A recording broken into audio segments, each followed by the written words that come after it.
በስመ አብ ወወልድ ወመንፈስ ቅዱስ አሐዱ አምላክ አሜን። ሰላም እግዚአብሔር አምላክ ይብዛሕልኩም ክቡራት ናይዛ ቻናል ተኸታተልቲ ዝኾንኩም ኣሕዋትና ሓትን ከመይ ኣለኹም? ብዘለኹም ሰላም እግዚአብሔር አምላክ ይብዛሕልኩም። እሽምባር ንዛ ቻናል ሓድሽ ኢልኩም ሰባት ድማ ሰብስክራይብ ብምግባር ናይዛ ቻናል ቤተሰብ ክትኮኑ ትሕትና ይላቦ። ቤተሰብ ኮይንኩም ዝጸናሕኩም ድማ ነዛ ቪድዮ ለብላይክ ጀምርዋ ማለት እዩ። ሎማዓንቲ ድማ ባዝዩ ደስ ዝብል መንፈሳዊ ግጥሚ የመጽየ ዘለኹ ነባከ ብለኩም እግዚኦ ይጽውዕ ኣለኹ ስምዕኒ ኣምላኸይ ሕቆይ ከይገወጠ ከይደኸመ ብራኸይ እዝነይ ከይጸመመ ዓይነይ ከይዓወረ ይምህለል ኣለኹ ይነብዕ ዓምሬረ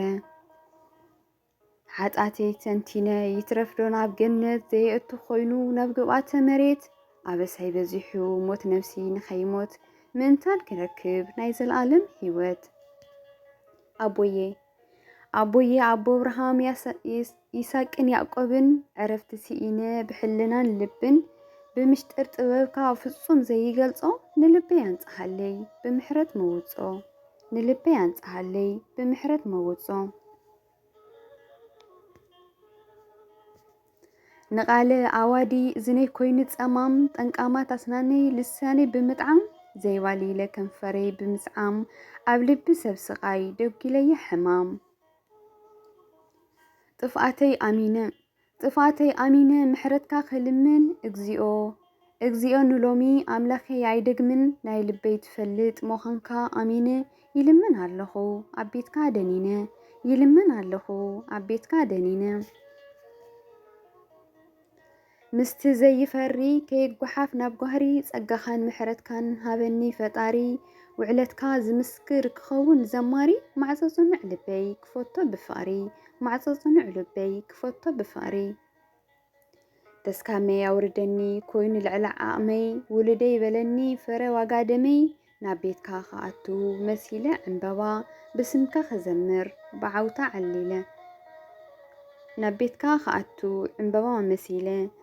بسنكا كزمر بعوتا عليلة وسبحات لإግዚአብሔር ولا ولاديتو دنجل ولا مسكالو كور اشمبار كورات أحواتي إذا قدمي منفساوي قدمي نزعات مسل مالتيو لاني سليوناش دنجل مريم لاني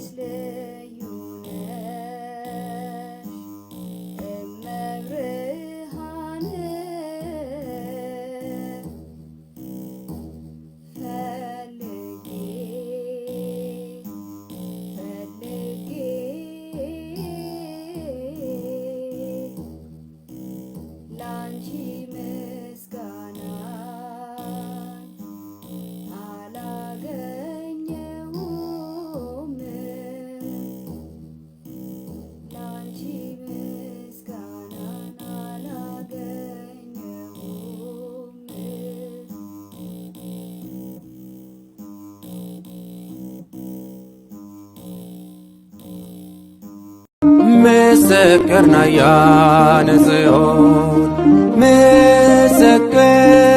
يا نزيون أبتقارو باتاس بابلون تقميتنا بقنا